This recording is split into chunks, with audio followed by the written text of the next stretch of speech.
ഓം ശ്രീ ഗുരുഭ്യോ നമ. ഓം ശ്രീ പരമാത്മനേ നമ. ഓം ശ്രീ വിഘ്നേശ്വരായ നമ.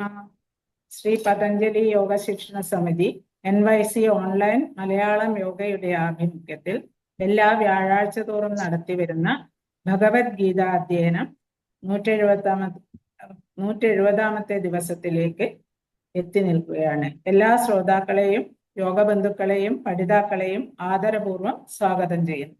ഇന്ന് നമ്മൾ 18ാം അധ്യായമായ മോക്ഷ സന്യാസ യോഗം എന്ന അധ്യായമാണ് അധ്യയനം ചെയ്തുകൊണ്ടിരിക്കുന്നത്. കഴിഞ്ഞ ഭാഗത്തിന്റെ തുടർച്ചയായി 61 മുതൽ 66 വരെയുള്ള ശ്ലോകങ്ങളാണ് ഇന്ന് അധ്യയനം ചെയ്യുന്നത്. ഇന്നിവിടെ ധ്യാന ശ്ലോകം ചൊല്ലാനായി എത്തിയിരിക്കുന്നത് ഇന്ദിരാദേവി അക്ക. ചാൻഡിങ് റിവിഷൻ 55, 56, 57 ശ്ലോകങ്ങൾ ജയന്തൻ അണ്ണൻ, 58, 59, 60 ശ്ലോകങ്ങൾ ദേവകി അക്ക. ചാൻഡിങ് ഗൈഡൻസിനായി ഗിരിജ ആർ അക്ക. ശ്ലോകം 61, 62, 63 റെപ്പീറ്റേഷൻ ഓഫ് ചാൻഡിങ് മിനി ആർ അക്ക. എക്സ്പ്ലനേഷൻ ഡോക്ടർ ഡാലി അക്ക. ശ്ലോകം 64, 65, 66 റെപ്പീറ്റേഷൻ ഓഫ് ചാൻഡിങ് റാണി അക്ക. എക്സ്പ്ലനേഷൻ പ്രഭ വി അക്ക. ചാൻഡിങ് ബാക്കപ്പിനായി രമ അക്കയും എക്സ്പ്ലനേഷൻ ബാക്കപ്പിനായി ജ്യോതി അക്കയെയും ആദരപൂർവ്വം സ്വാഗതം ചെയ്യുന്നു. ഇന്ന് ധ്യാന ശ്ലോകം ചൊല്ലുന്ന ഇന്ദിരാദേവി അക്കയ്ക്ക് സ്വാഗതം. ഹരിയോം അക്ക. ഹരിയോം. ഓം പാർത്ഥായ പ്രതിബോധിതാം ഭഗവതാ നാരായണേന സ്വയം വ്യാസേന ഗ്രഥിതാം പുരാണമുനിനാ മധ്യേ മഹാഭാരതം അദ്വൈതാമൃതവർഷിണീം ഭഗവതീം അഷ്ടാദശാധ്യായിനീം അംബ ത്വാമനുസന്തതാമി ഭഗവദ്ഗീതേ ഭവദ്വേഷിണീം. നമോസ്തു തേ വ്യാസവിശാലബുദ്ധേ പുല്ലാരവിന്ദായതപത്രനേത്ര യേന ത്വയാ ഭാരതതൈലപൂർണഃ പ്രജ്വാലിതോ ജ്ഞാനമയപ്രദീപഃ. പ്രപന്നപാരിജാതായ സ്തോത്രവേത്രൈകപാണയേ ജ്ഞാനമുദ്രായ കൃഷ്ണായ ഗീതാമൃതദുഹേ നമഃ. സർവോപനിഷദോ ഗാവോ ദോഗ്ധാ ഗോപാലനന്ദനഃ പാർത്ഥോ വത്സസുധീർഭോക്ത ദുഗ്ധം ഗീതാമൃതം മഹത്. വസുദേവസുതം ദേവം കംസചാണൂരമർദ്ദനം ദേവകീ പരമാനന്ദം കൃഷ്ണം വന്ദേ ജഗദ്ഗുരും. ഭീഷ്മദ്രോണതടാ ജയദ്രഥജലാ ഗാന്ധാരനീലോപലാ ശല്യഗ്രാഹവതീ കൃപേണ വഹനി കർണേന വേലാകുലാം. അശ്വത്ഥാമവികർണഘോരമകരാ ദുര്യോധനാവർത്തിനി സോത്തീർണാ ഖലു പാണ്ഡവൈരണനദീ കൈവർത്തകഃ കേശവഃ. പാരാശര്യവചഃ സരോജമമലം ഗീതാർത്ഥഗന്ധോത്കടം നാനാഖ്യാനകേസരം ഹരികഥാ സംബോധനാബോധിതം. ലോകേ സജ്ജന ഷഡ്പദൈരഹരഃ പേപീയമാനം മുദാ ഭൂയാത് ഭാരത പങ്കജം കലിമല പ്രധ്വംസിനഃ ശ്രേയസേ. മൂകം കരോതി വാചാലം പങ്കും ലംഘയതേ ഗിരിം യത്കൃപാതമഹം വന്ദേ പരമാനന്ദമാധവം. യം ബ്രഹ്മാ വരുണേന്ദ്രരുദ്രമരുതഃ സ്തുന്വന്തി ദിവ്യസ്തവൈഃ വേദൈഃ സാംഗപദക്രമോപനിഷദൈർഗായന്തി യം സാമഗാഃ. ധ്യാനാവസ്ഥിത തദ്ഗതേന മനസാ പശ്യന്തി യം യോഗിനോ യസ്യാന്തം ന വിദുഃ സുരാസുരഗണാ ദേവായ തസ്മൈ നമഃ. ദേവായ തസ്മൈ നമഃ. ഹരിയോം. ചാൻഡിങ് റിവിഷനായി 55, 56, 57 ശ്ലോകങ്ങൾ ജയന്തൻ അണ്ണൻ, 58, 59, 60 ശ്ലോകങ്ങൾ ദേവകേക്ക. രണ്ടുപേരെയും ആദരപൂർവ്വം സ്വാഗതം ചെയ്യുന്നു. ഹരിയോം അണ്ണ. ഹരിയോം. ഭക്ത്യാ മാമഭിജാനാതി യാവാൻ യശ്ചാസ്മി തത്വതഃ തതോ മാം തത്വതോ ജ്ഞാത്വാ വിശദേ തദനന്തരം സർവകർമാണ്യപി സദാ കുർവാണോ മദ്വ്യപാശ്രയഃ മത്പ്രസാദാദവാപ്നോതി ശാശ്വതം പദമവ്യയം ചേതസാ സർവകർമാണി മയി സന്യസ്യ മത്പരഃ ബുദ്ധിയോഗമുപാശ്രിത്യ മच्चित्त സതതം ഭവ.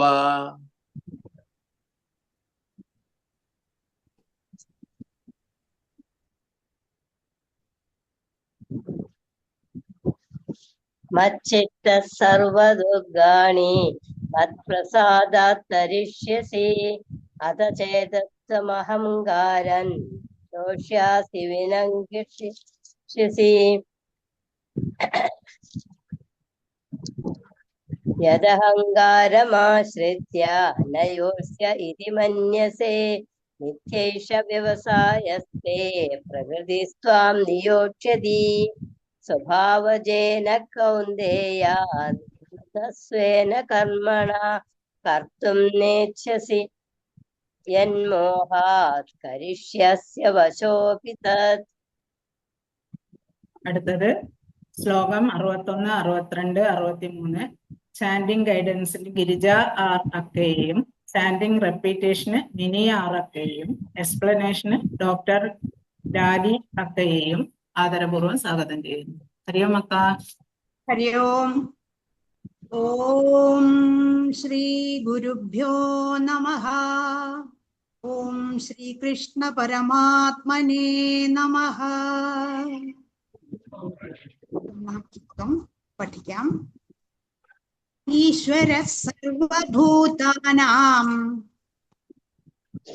ഈശ്വര സർവഭൂതാനാം ഹൃദ്ദേശേർജുന തിഷ്ഠതി ഹൃദ്ദേശേർജുന തിഷ്ഠതി ഭ്രാമയൻ സർവഭൂതാനി ഭ്രാമയൻ സർവഭൂതാനി യന്ത്രാരൂഢാനി മായയാ യന്ത്രാരൂഢാനി മായയാ. ഈശ്വര സർവഭൂതാനാം ഹൃദ്ദേശേർജുന തിഷ്ഠതി ഈശ്വര സർവഭൂതാനാം ഹൃദ്ദേശേർജുന തിഷ്ഠതി ഭ്രാമയൻ സർവഭൂതാനി യന്ത്രാരൂഢാനി മായയാ ഭ്രാമയൻ സർവഭൂതാനി യന്ത്രാരൂഢാനി മായയാ. ഈശ്വര സർവഭൂതാനാം ഹൃദ്ദേശേർജുന തിഷ്ഠതി ഭ്രാമയൻ സർവഭൂതാനി യന്ത്രാരൂഢാനി മായയാ. ഈശ്വര സർവഭൂതാനാം ഹൃദ്ദേശേർജുന തിഷ്ഠതി ഭ്രാമയൻ സർവഭൂതാനി യന്ത്രാരൂഢാനി മായയാ. അടുത്തതായി 62-ാമത്തെ ശ്ലോകം പഠിക്കാം. തമേവ ശരണം ഗച്ഛ തമേവ ശരണം ഗച്ഛ സർവഭാവേന ഭാരത സർവഭാവേന ഭാരത തത്പ്രസാദാത് പരാം ശാന്തിം തത്പ്രസാദാത് പരാം ശാന്തിം സ്ഥാനം പ്രാപ്സ്യസി ശാശ്വതം. സ്ഥാനം പ്രാപ്സ്യസി ശാശ്വതം. തമേവ ശരണം ഗച്ഛ സർവഭാവേന ഭാരത തമേവ ശരണം ഗച്ഛ സർവഭാവേന ഭാരത തത്പ്രസാദാത് പരാം ശാന്തിം സ്ഥാനം പ്രാപ്സ്യസി ശാശ്വതം. തത്പ്രസാദാത് പരാം ശാന്തിം സ്ഥാനം പ്രാപ്സ്യസി ശാശ്വതം. തമേവ ശരണം ഗച്ഛ സർവഭാവേന ഭാരത തത്പ്രസാദാത് പരാം ശാന്തിം സ്ഥാനം പ്രാപ്സ്യസി ശാശ്വതം. തമേവ ശരണം ഗച്ഛ സർവഭാവേന ഭാരത തത്പ്രസാദാത് പരാം ശാന്തിം സ്ഥാനം പ്രാപ്സ്യസി ശാശ്വതം. അടുത്തതായി 63-ാമത്തെ ശ്ലോകം പഠിക്കാം. ഇതി തേ ജ്ഞാനമാഖ്യാതം ഇതി തേ ജ്ഞാനമാഖ്യാതം ഗുഹ്യാത് ഗുഹ്യതരം മയാ ഗുഹ്യാത് ഗുഹ്യതരം മയാ വിമൃശ്യൈതദശേഷേണ വിമർശൈതദശേഷേണ യഥേച്ഛസി തഥാ കുരു. യഥേച്ഛസി തഥാ കുരു. ഇതി തേ ജ്ഞാനമാഖ്യാതം ഗുഹ്യാത് ഗുഹ്യതരം മയാ ഇതി തേ ജ്ഞാനമാഖ്യാതം ഗുഹ്യാത് ഗുഹ്യതരം മയാ വിമൃശ്യൈതദശേഷേണ യഥേച്ഛസി തഥാ കുരു. വിമർശൈതദശേഷേണ യഥേച്ഛസി തഥാ കുരു. ഇതി തേ ജ്ഞാനമാഖ്യാതം ഗുഹ്യാത് ഗുഹ്യതരം മയാ വിമൃശ്യൈതദശേഷേണ യഥേച്ഛസി തഥാ കുരു. ഇതി തേ ജ്ഞാനമാഖ്യാതം ഗുഹ്യാത് ഗുഹ്യതരം മയാ വിമർശൈതദശേഷേണ യഥേച്ഛസി തഥാ കുരു. ഇനി ഇതിന്റെ വിശദീകരണം കേൾക്കാം. ഹരി ഓം. ഹരിയും ലാലിയക്ക. എല്ലാവർക്കും നമസ്കാരം. അങ്ങനെ നമ്മുടെ ഭഗവത്ഗീതയുടെ പഠനം 18-ാം അധ്യായത്തിലേക്ക് എത്തി നിൽക്കുകയാണ്. അവസാന ഭാഗത്ത് ഈ അധ്യായം ശരിക്കും ഇതുവരെ പറഞ്ഞ കാര്യങ്ങളുടെ എല്ലാം ഒരു ക്രോഡീകരണമാണെന്നാണ് പറയപ്പെടുന്നത്.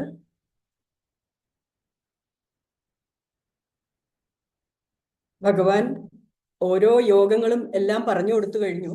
ഇനി അത് വീണ്ടും ഒന്നുകൂടെ റിപ്പീറ്റ് ചെയ്ത് പലതും ഓർമ്മിപ്പിക്കുകയാണ് അർജുനനെ. തിരിച്ച് അർജുനനുള്ള സംശയങ്ങളും ചോദിക്കുകയാണ് ചെയ്യുന്നത്. ഇതിൽ യുദ്ധം ചെയ്യുകയില്ല എന്ന് പറഞ്ഞ അർജുനനെ ഭഗവാൻ എന്തെല്ലാം കാണിച്ചു കൊടുത്തു, എന്തെല്ലാം പറഞ്ഞു കൊടുത്തു. നിന്റെ മിഥ്യാഹങ്കാരം മൂലമാണ് നീ വ്യാവസായികാത്മകത ഏറ്റെടുക്കുന്നത്. പക്ഷേ ഭഗവാൻ പറയുന്നു, നിന്റെ സഹജ സ്വഭാവങ്ങൾക്ക് അല്ലെങ്കിൽ ത്രിഗുണങ്ങളാൽ വർദ്ധിതമായ ഓരോരുത്തരുടെയും പ്രകൃതമനുസരിച്ച് നിനക്ക് ഇത് ചെയ്യേണ്ടി വരും എന്നുകൂടി ഭഗവാൻ ഓർമ്മിപ്പിക്കുകയാണ്. അതിനുശേഷമാണ് 61-ാമത്തെ ശ്ലോകത്തിൽ ഭഗവാൻ പറയുന്നു, ഈശ്വര സർവഭൂതാനാം ഹൃദ്ദേശർജുന തിഷ്ഠതി. ഹേ അർജുന, ഈശ്വരഃ സർവഭൂതാനാം ഹൃദ്ദേശേ തിഷ്ഠതി. അതായത് എല്ലാ ജീവികളുടെയും സർവഭൂതാനാം ഹൃദ്ദേശേ ഹൃദയത്തിൽ വസിക്കുന്നു, അല്ലെങ്കിൽ ഹൃദയത്തിൽ സ്ഥിതി ചെയ്യുന്നു. അത് നീ മനസ്സിലാക്കുക. ഇനി അതിൻ്റെ കൂടെ എങ്ങനെയാണ് സ്ഥിതി ചെയ്യുന്നതെന്ന് കൂടി ഭഗവാൻ പറഞ്ഞു കൊടുക്കുകയാണ്. മായാലോകത്തിലാണ് എല്ലാവരും. മായ, മരീചിക ഇതെല്ലാം അടങ്ങുന്ന ലോകത്തിലാണ് നിൽക്കുന്നത്. മായയാ യന്ത്രരൂഢാനി സർവഭൂതാനി ഭ്രാമയൻ. ഭ്രമിപ്പിക്കുകയാണ് എല്ലാവരെയും ഈ മായാരൂപം കൊണ്ട്. അങ്ങനെ ആണ് എല്ലാ ജീവജാലങ്ങളെയും ഈ ഭ്രമണം അല്ലെങ്കിൽ ഭ്രമിപ്പിക്കുന്ന ആ പ്രവൃത്തി കൊണ്ട് തന്നെ ഭഗവാൻ എല്ലാവരെയും ഒരു യന്ത്രപ്പാവയാണെങ്കിൽ നമ്മൾ അതിന് കീ കൊടുത്ത് എങ്ങനെ കൊണ്ടു നടക്കുന്നോ അതിന്റെ കൺട്രോള് ഭഗവാന്റെ കയ്യിലിരിക്കുന്നത് പോലെ തന്നെ ഭഗവാൻ എല്ലാവരെയും കൺട്രോൾ ചെയ്തുകൊണ്ടിരിക്കുകയാണ്. അങ്ങനെ എല്ലാ ജീവജാലങ്ങളിലും ഭഗവാൻ ഉണ്ട് എന്ന് പറയുകയാണ്. ഇനി ഈ മായാമരീചികയിൽ പെട്ട് വലയുന്നവരാണ് നമ്മൾ മനുഷ്യരെല്ലാം. പക്ഷെ ഒരു വിഭാഗം മനുഷ്യരുണ്ട് ഇതിൽ അധികം പെട്ടുപോകാതെ കരയ്ക്ക് നിന്ന് നോക്കിയിട്ട് മനസ്സിലാക്കി ഓരോ കാര്യങ്ങൾ ചെയ്യുന്നത്. ഇപ്രകാരമെല്ലാം ചെയ്തിട്ടുണ്ടെങ്കിൽ എനിക്ക് ഇപ്രകാരമെല്ലാം വരും, അബദ്ധങ്ങൾ സംഭവിക്കും. മോഹങ്ങളുടെ അല്ലെങ്കിൽ ആഗ്രഹങ്ങളുടെ വലയത്തിൽപ്പെട്ട് നമ്മളെല്ലാം ഒരു ഇന്ദ്രിയങ്ങൾക്ക് വശംവദരായി പോയിട്ടുണ്ടെങ്കിൽ എന്ത് സംഭവിക്കും? ഇങ്ങനെയുള്ള കാര്യങ്ങളെല്ലാം ഇതിനോടനുബന്ധിച്ച് നമ്മൾ ചിന്തിക്കണം. അതേസമയം ഇന്ദ്രിയ നിഗ്രഹണം ചെയ്ത് മിതത്വവും സമത്വവും പാലിച്ച് ജീവിക്കുക, അതാണ് ഭഗവാൻ ഉപദേശിക്കുന്നതും എപ്പോഴും എല്ലാ അധ്യായത്തിലും പറഞ്ഞുകൊണ്ടിരിക്കുന്നതും അതാണ്. ഏത് മോഹങ്ങളോടാണെങ്കിലും ഏത് വികാരങ്ങളോടാണെങ്കിലും സമദൂരം പാലിക്കുക, സമത്വം, അത് തന്നെയാണ് ഭഗവാൻ എപ്പോഴും പറഞ്ഞുകൊണ്ടിരിക്കുന്നത്. അതോടൊപ്പം 15-ാം അധ്യായത്തിൽ പറയുന്നുണ്ട്, സർവസ്യ ചാഹം ഹൃദി സന്നിവിഷ്ടോ. അപ്പോൾ അത് നോക്കുവാണെങ്കിൽ ഇപ്പൊ ഈ 61-ാമത്തെ ശ്ലോകത്തിൽ പറയുന്നത് അത് തന്നെയാണ് പറഞ്ഞു കൊടുക്കുന്നത്, എല്ലാ ജീവികളുടെയും ഹൃദയത്തിൽ ഞാൻ വസിക്കുന്നു എന്നുള്ളത്. അപ്പോൾ അങ്ങനെ കുറെ പേര് ഈ മിതത്വം പാലിച്ച് ജീവിക്കുമ്പോൾ കുറച്ചു പേര് അഗ്നിയുടെ തിളക്കം കണ്ട് പറന്നു വീഴുന്ന ഈയാമ്പാറ്റകളെ പോലെ ജീവിക്കുന്നവരും ഉണ്ട്.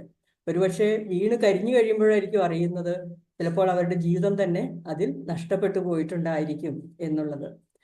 പൊതുവെ ഇപ്പോഴത്തെ യുവതലമുറയുടെ എല്ലാം ഹരമാണ്, ഒരു പ്രായം കഴിഞ്ഞിട്ടുണ്ടെങ്കിൽ പറയും ഒരു ബൈക്ക് എല്ലാവരുടെയും ആഗ്രഹമാണ്. ആ ബൈക്ക് ഒന്ന് കിട്ടിയാലോ, ബൈക്ക് കിട്ടിയാൽ പിന്നെ ബൈക്കിൽ ഏറ്റവും സ്പീഡിൽ പറക്കണം എന്നുള്ളതാണ് ആഗ്രഹം. അപ്പോൾ ശരിക്കും പറഞ്ഞാൽ ഈ ഈയാമ്പാറ്റകളുടെയൊക്കെ ഒരു സ്വഭാവം തന്നെയാണ് ആ സമയത്ത് യുവതലമുറയാണെങ്കിലും കാണിക്കുന്നത്. അപ്പോൾ അങ്ങനെ ഉള്ള ഇതിലേക്ക് നമ്മൾ വഴുതി പോകരുത് എന്നുകൂടി പറയുന്നതിന് വേണ്ടിയിട്ട് ഭഗവാൻ ഈ സന്ദേശം ഉപയോഗിക്കുന്നു. ഇനി ഈ ഭ്രമാത്മകമായ ജീവിതത്തിൽ നമുക്ക് സന്തോഷവും സമാധാനവും മോക്ഷം പ്രാപിച്ചു കഴിഞ്ഞ് കിട്ടുന്നതല്ല, പക്ഷെ നമ്മൾ ഇവിടെ ജീവിക്കുമ്പോൾ തന്നെയാണ് നമുക്ക് ഈ സന്തോഷവും സമാധാനവും വരുന്നത്. അപ്പോൾ ഈ ലോകത്തിൽ ജീവിക്കുമ്പോൾ സന്തോഷവും സമാധാനവും നമുക്ക് കിട്ടുന്നതിന് നമ്മൾ അർജുനന് പറഞ്ഞു കൊടുക്കുന്നതോടൊപ്പം നമ്മളോട് കൂടി തന്നെയാണ് ഭഗവാൻ പറഞ്ഞു കൊടുക്കുന്നത്. അർജുനൻ അംഗീകരിക്കുന്നുണ്ട്, പരം ബ്രഹ്മ പരം ധാമ, പരമദിവ്യോത്തമ പുരുഷനും ജീവാത്മാക്കളുടെ പരമധാമവുമാണ് ഭഗവാൻ എന്നുള്ളതെല്ലാം ചെയ്യുന്നുണ്ട്. പക്ഷെ എന്നിട്ടും അർജുനന് ആ ഒരു സംശയം, ഞാൻ യുദ്ധം ചെയ്യണോ ഇനിയും എന്നുള്ള സംശയം അങ്ങനെ തന്നെ നിലകൊള്ളുകയാണ്. അപ്പോൾ ഇങ്ങനെ നമ്മളൊന്ന് ആലോചിക്കുകയാണെങ്കിൽ, ഇപ്പൊ അർജുനൻ യുദ്ധം ചെയ്യുന്നില്ല എന്ന് തീരുമാനിച്ചു, ഇതെല്ലാം ഇട്ടെറിഞ്ഞ് നിൽക്കുകയാണ്, പുറത്തേക്ക് ഇറങ്ങിപ്പോയി, കാട്ടിലേക്ക് പോയി എന്ന് വെച്ചോളൂ. അപ്പൊ അങ്ങനെ പോയിട്ടുണ്ടെങ്കിലും അർജുനന്റെ കൂടെയുള്ള സഹോദരന്മാരും അതുപോലെ ബന്ധുക്കളും എല്ലാം യുദ്ധം ചെയ്യേണ്ടി വരും. അപ്പൊ അവർ യുദ്ധം ചെയ്യുമ്പോൾ അവർ മരിച്ചു വീഴുമ്പോൾ ഒരിക്കലും അർജുനന് അത് കണ്ടു നിൽക്കാനായിട്ട് പറ്റില്ല.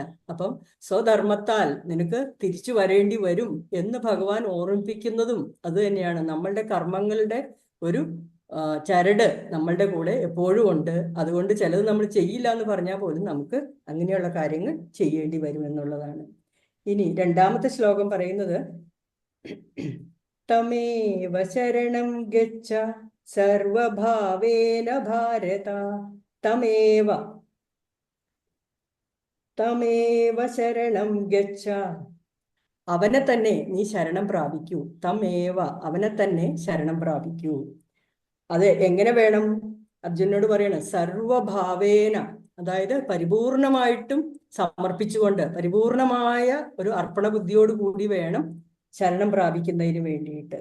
അപ്പോൾ തത് പ്രസാദാത് പരമാം, ആ നമ്മളുടെ മനസ്സ് പൂർണ്ണമായിട്ട് സന്തോഷത്തോടു കൂടി അർപ്പിക്കുന്നതിന്റെ ഫലമായിട്ട് നമുക്ക് എന്ത് ലഭിക്കും? ശാശ്വതമായ ശാന്തി, ശാശ്വതം ശാന്തി, പരാം ശാന്തിയും ശാശ്വതമായ സ്ഥാനവും നമുക്ക് അതുപ്രകാരം ലഭിക്കും. അത് അർജുനനോട് പറയുകയാണ്. അതുപോലെ തന്നെ നമുക്കും അതേ സമാധാനവും അതേ പരമമായ പവിത്രമായ ശാന്തിയും ശാശ്വതമായ ഒരു സ്ഥാനവും നമുക്കും ലഭിക്കും. അതുകൊണ്ട് നമ്മൾ അതനുസരിച്ച് ഭഗവാനിൽ പൂർണ്ണമായിട്ടും അർപ്പണ ബുദ്ധിയോടുകൂടി വേണം നമ്മൾ ചെയ്യേണ്ടത് എന്ന് പറയുകയാണ്. 9-ാം അധ്യായത്തില് ഇതേ കാര്യം തന്നെ പറയുന്നുണ്ട്. ഭഗവാൻ പറയുന്നു, സമോഹം സർവഭൂതേഷു നമേ ദ്വേഷോസ്തി ന പ്രിയഃ. അതായത് എല്ലാ ജീവജാലങ്ങളോടും ഞാൻ സമഭാവനയോടുകൂടിയാണ് കഴിയുന്നത്. എനിക്ക് ആരോടും അസൂയയില്ല, പക്ഷപാതവുമില്ല, എല്ലാറ്റിനോടും സമഭാവനയാണ് ഉള്ളത്. അതേസമയം ഭക്തി പുരസ്സരം എന്നെ സേവിക്കുന്നവരെ, അത് ഭഗവാൻ എപ്പോഴും എടുത്തു പറയുന്ന കാര്യമാണ്. ഭക്തി പുരസ്സരം സേവിക്കുന്നവരെ അവരുടെ സുഹൃത്തുമാണ് അവര് എന്റെയും സുഹൃത്തായിട്ട് തന്നെ, അതുപോലെ തന്നെ അവനിൽ ഞാൻ അധിവസിക്കുന്നു, അവൻ എന്നിലും അധിവസിക്കും. അങ്ങനെ അർപ്പണ ബുദ്ധിയോടുകൂടി ജീവിക്കുന്നവർക്ക് എങ്ങനെയായിരിക്കും എന്നുള്ളത് കൂടി പറയുന്നതാണ്. ഇനി 63-ാമത്തെ ശ്ലോകം നോക്കിയാൽ, ഇതി തേ ജ്ഞാനമാഖ്യാതം, ഇതി ഇപ്രകാരമെല്ലാം നിനക്കായിക്കൊണ്ട്, തേ ജ്ഞാനമാഖ്യാതം ഞാൻ ജ്ഞാനം അറിവെല്ലാം പകർന്നു തന്നിരിക്കുകയാണ്, ഞാൻ പറഞ്ഞു തന്നിരിക്കുന്നു. ആഖ്യാതം ഗുഹ്യാത് ഗുഹ്യതരം മയാ, ഇതിതേ മയാ ജ്ഞാനമാഖ്യാതം, എന്നാൽ പറയപ്പെട്ടിരിക്കുന്നു. പക്ഷെ ആ ജ്ഞാനം എങ്ങനെയുള്ളതാണെന്ന് കൂടി ഭഗവാൻ പറയുകയാണ്. ഗുഹ്യാത് ഗുഹ്യതരം, രഹസ്യങ്ങളിൽ വെച്ച് ഏറ്റവും രഹസ്യമായിട്ടുള്ള കാര്യമാണ് ഞാൻ പറഞ്ഞു തന്നിരിക്കുന്നത്. അപ്പോൾ ഗുഹ്യാത് ഗുഹ്യതരം മയാ ആഖ്യാതം, അങ്ങനെയുള്ള രഹസ്യങ്ങളെല്ലാം പറഞ്ഞു തന്നിരിക്കുന്നു. ഇത് പറഞ്ഞു കഴിഞ്ഞിട്ട് ഭഗവാൻ വീണ്ടും അർജുനനൊരു സ്വാതന്ത്ര്യം കൂടി കൊടുക്കുകയാണ്. അതായത് ഇതെല്ലാം കേട്ട് കഴിഞ്ഞിട്ട് നീ ഇനി എന്ത് ചെയ്യണം? അശേഷേണ ഏതത് വിമൃശ്യത ശേഷേണ, അശേഷേണ പൂർണ്ണമായിട്ടും ഇതിനെ നീ എന്ത് ചെയ്യണം? നീ ആലോചിക്കുക, പഠിക്കുക, സംഗ്രഹിക്കുക, വിമർശിക്കുക. ഇതിൽ ഏതാണ് നിനക്ക് വേണ്ടാത്തത്, ഏതാണ് വേണ്ടത്, ഏതാണ് നല്ലത്, നിനക്ക് സ്വീകരിക്കാൻ പറ്റുന്ന ഏതാണ്, ഇങ്ങനെയെല്ലാം നീ ആലോചിച്ചിട്ട് യഥാ ഇച്ഛസി, എപ്രകാരം നിനക്ക് ഇഷ്ടപ്പെടുന്നുവോ, നീ ആഗ്രഹിക്കുന്നുവോ, തഥാ കുരു, അപ്രകാരം നീ പ്രവർത്തിക്കൂ. യഥാ ഇച്ഛസി തഥാ കുരു, എപ്രകാരം നിനക്ക് ആഗ്രഹം ഉണ്ടാകുന്നുവോ അപ്രകാരം നീ പ്രവർത്തിക്കൂ എന്നുകൂടി ഭഗവാൻ പറയുകയാണ്. അപ്പോൾ ശരിക്കും പറഞ്ഞിട്ടുണ്ടെങ്കിൽ ഒന്നും അടിച്ചേൽപ്പിക്കുകയല്ല, നീ യുദ്ധം ചെയ്യുക എന്ന് നിർബന്ധിക്കുകയല്ല, അല്ലെങ്കിൽ നീ അത് ആഗ്രഹിക്കരുത് എന്ന് നിർബന്ധിക്കുകയല്ല. പക്ഷെ ഇതിന്റെ കാര്യങ്ങൾ, വരാൻ പോകുന്ന കാര്യങ്ങൾ, സംഭവിക്കാൻ പോകുന്നത്, ഇതിന്റെ ഭവിഷ്യത്ത്, ഇതെല്ലാം പറഞ്ഞു കൊടുത്തു കഴിഞ്ഞിട്ട് നമ്മളോട് തന്നെ ആലോചിക്കാനായിട്ട് പറയുകയാണ്. നമ്മളുടെ മനസ്സിൽ തന്നെ നമ്മളൊരു തീരുമാനം എടുക്കുക എന്നുകൂടിയുള്ള ഒരു സന്ദേശം ഭഗവാൻ ഇതിൽ നമുക്ക് പറഞ്ഞു തന്നിരിക്കുകയാണ്. അപ്പോൾ ഇതെല്ലാം കേട്ട് കഴിയുമ്പോൾ നമുക്കൊരു തീരുമാനം എടുക്കാനായിട്ട് ഉള്ള ഒരു സ്വാതന്ത്ര്യം കൂടി ഈ ശ്ലോകത്തിൽ വെച്ച് പറഞ്ഞു തന്നിരിക്കുകയാണ് ഭഗവാൻ. അപ്പൊ അങ്ങനെ ഇഷ്ടപ്പെടുന്നത് എന്താണോ, എപ്രകാരം ഇഷ്ടപ്പെടുന്നുവോ അപ്രകാരം നീ ചെയ്യുക. അർജുനന് തന്നെ അറിയാം. അർജുനന് ഇപ്പം തൻ്റെ വിഭൂതികൾ എല്ലാം പറഞ്ഞു കൊടുത്തു, അതിലൂടെ വിശ്വരൂപം കാണിച്ചു കൊടുത്തു, അങ്ങനെ ഒരു മോഹവലയത്തിലേക്കാക്കി, ഇങ്ങനെയെല്ലാം പറഞ്ഞു. അപ്പൊ ഭഗവാൻ പറയാണ്, രഹസ്യങ്ങളിലെ പരമരഹസ്യം വരെ ഭഗവാൻ ഇവിടെ പറഞ്ഞു കൊടുത്തു. ഇനി വിമർശന ബുദ്ധിയോട് ആലോചിക്കുക, ക്രിട്ടിക്കൽ തിങ്കിങ്, സമഗ്രമായി നിനക്ക് ഹിതമാകുന്ന എന്താണോ അപ്രകാരം നീ ചെയ്യുക എന്ന് തന്നെയാണ് ഭഗവാൻ പറഞ്ഞു കൊടുക്കുന്നത്. അങ്ങനെയെല്ലാം പറഞ്ഞു കൊടുത്തിട്ടും അർജുനനോട് നീ ഒരു തീരുമാനം എടുക്കൂ, ഇനി എങ്ങനെ വേണം എന്നുള്ളത്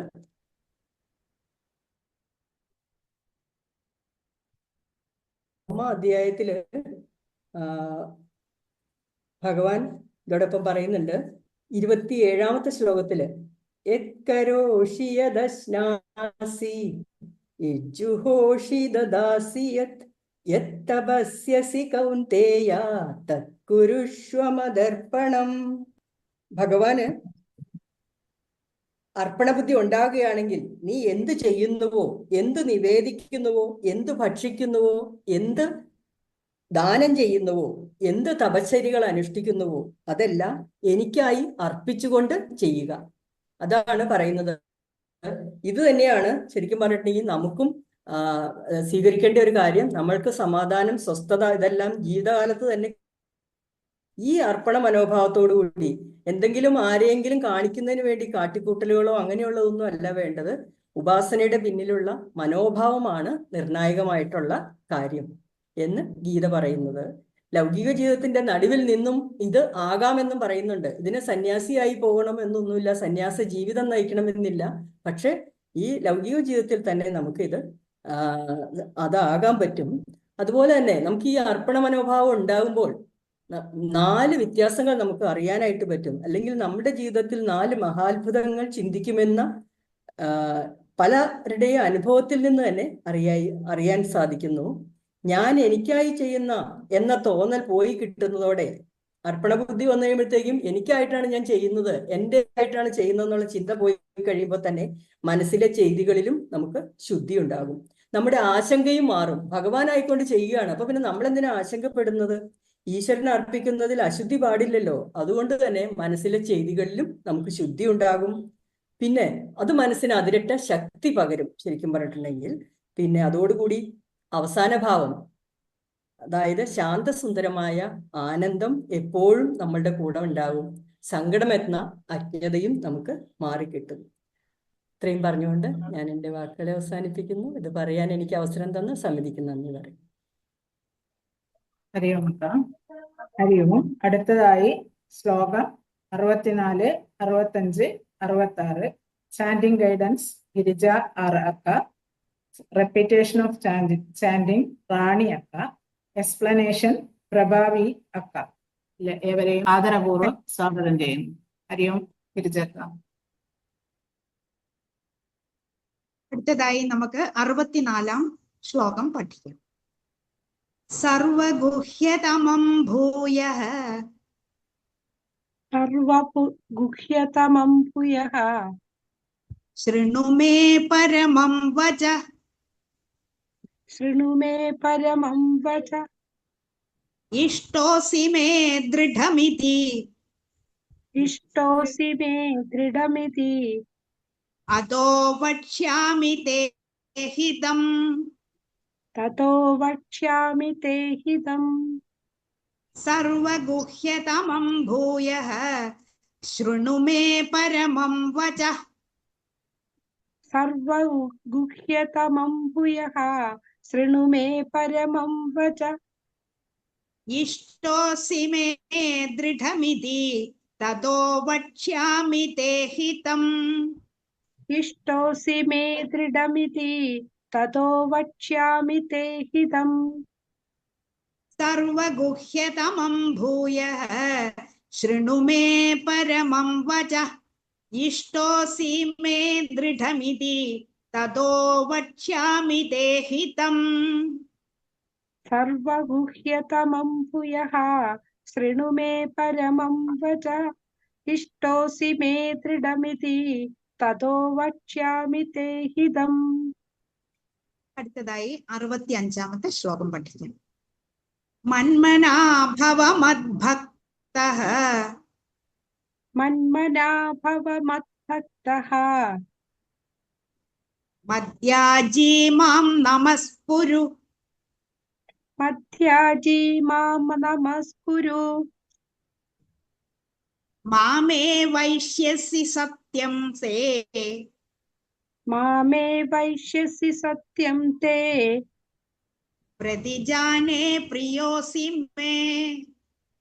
പ്രതിജാനേ പ്രിയോസി മേ. മന്മനാ ഭവ മദ്ഭക്തഃ മദ്യാജീ മാം നമസ്കുരു മന്മനാ ഭവ ഭക്തോ മധ്യാജീ മാം നമസ്കുരു മാമേ വൈഷ്യസി സത്യം തേ പ്രതിജാനേ പ്രിയോസി മേ. മാമേ വൈഷ്യസി സത്യം തേ പ്രതിജാനേ പ്രിയോസി മേ. മന്മനാ ഭവ മദ്ഭക്തഃ മദ്യാജീ മാം നമസ്കുരു മാമേ വൈഷ്യസി സത്യം തേ പ്രതിജാനേ പ്രിയോസി മേ. മന്മനാ ഭവ മദ്ഭക്തഃ മധ്യാജീ മാം നമസ്കുരു മാമേ വൈഷ്യസി സത്യം തേ പ്രതിജാനേ പ്രിയോസി മേ. അടുത്തതായി 66-ാം ശ്ലോകം പഠിക്കാം. സർവധർമാൻ പരിത്യജ്യ സർവധർമാൻ പരിത്യജ്യ മാമേകം ശരണം വ്രജ മാമേകം ശരണം വ്രജ അഹം ത്വാ സർവപാപേഭ്യഃ അഹം ത്വാം സർവപാപേഭ്യോ മോക്ഷയിഷ്യാമി മാ ശുചഃ. മോക്ഷയിഷ്യാമി മാ ശുചഃ.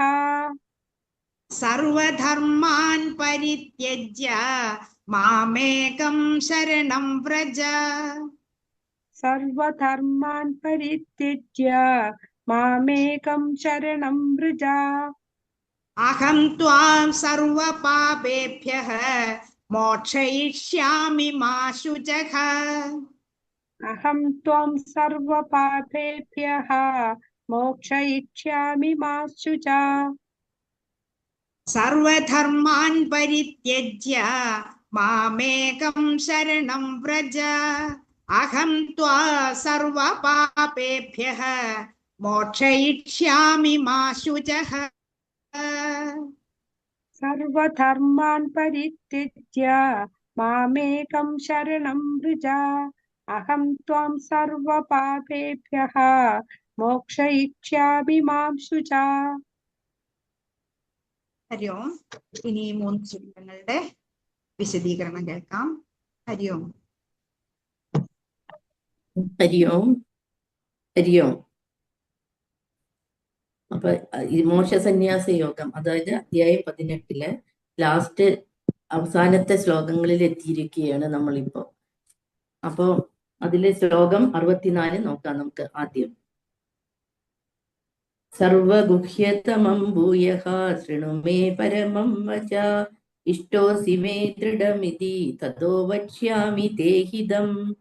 ഇതില് ഭഗവാൻ അവസാനത്തെ ഒരു ഭക്തിയോഗമാണ് അർജുനന് പറഞ്ഞു കൊടുക്കുന്നത്. അപ്പൊ ഇതില് പറയുന്നത്, എനിക്ക് എത്രയും പ്രിയപ്പെട്ട സുഹൃത്തായതിനാലാണ് പരമഗുഹ്യമായ ഈ ജ്ഞാനം, സർവോത്തമമായ ഈ ഉപദേശം നിനക്ക് നൽകുന്നത്. ഇനിയും കേൾക്കൂ, നിന്റെ മേന്മയ്ക്കു വേണ്ടിയാണിത് എന്നാണ് ഭഗവാൻ പറയുന്നത്. അതായത് ഏറ്റവും അർജുനനാണ് ഭഗവാന്റെ ഏറ്റവും പ്രിയപ്പെട്ട സുഹൃത്ത്.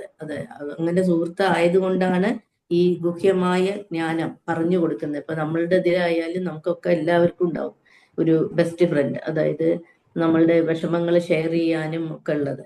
അവരോടാണ് നമ്മൾ അധികം അതൊക്കെ ഷെയർ ചെയ്യുക. അത് പറയുമ്പോൾ നമുക്കൊരു സമാധാനം തോന്നിച്ചിട്ടാണ് അങ്ങനത്തെ ഫ്രണ്ട്സുകളോട് നമ്മൾ അത് പറയുന്നത്. അപ്പൊ ഇതുപോലെയാണ് ഇവിടെ ഭഗവാന്റെ ഏറ്റവും പ്രിയമായ സുഹൃത്താണ്, പ്രിയപ്പെട്ട സുഹൃത്താണ് അർജുനൻ.